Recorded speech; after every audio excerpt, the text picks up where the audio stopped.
Hi, this is Yolanda Van Veen, and in this segment we're going to talk about how to build a small hydroponics tomato grower.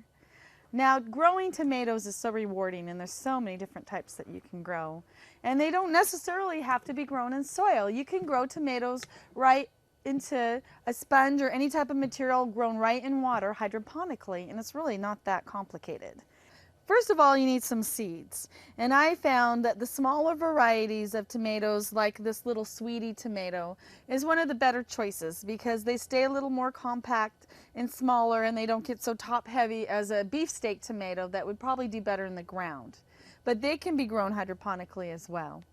But the little sweetie tomatoes are just perfect because they're very easy to grow.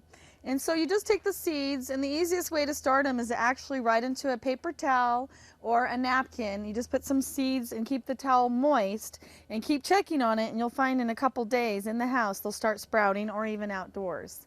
And once they've sprouted, you can even put them right into a seed tray, and you can use soil and seed starter mix and start them right in soil, or you can start them right into a sponge. You just take a little piece of sponge, put the start of the seed once it's growing right in between the sponge, and then an easy way to hold the sponge is right into the seed tray, and then you'll find it'll grow right out of that. Eventually the roots will get crowded, and you might want to put them in a larger container.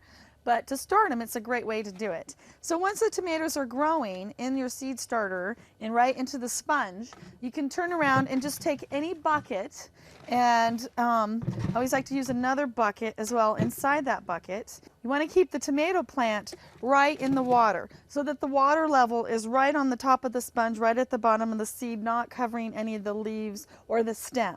And put it in a hot, sunny spot. And change out the water regularly. Constantly get the water flowing. And you can always add any type of fertilizer that's high in nitrogen when it first starts to grow. But once you've got nice growth on your hydroponic grower, you want to cut off on the nitrogen-based fertilizers because they're only going to create more greenery. So you either stop fertilizing altogether or get a blooming type phosphate type fertilizer. And because it's grown in water, they're not getting the nutrition from the soil, so you've got to add a little bit of nutrition for them. But it's really as easy as that. Once you get the tomatoes growing, just trim them out as needed and trim them back so they don't get too lanky, and you will find that you have a very easy hydroponic grower.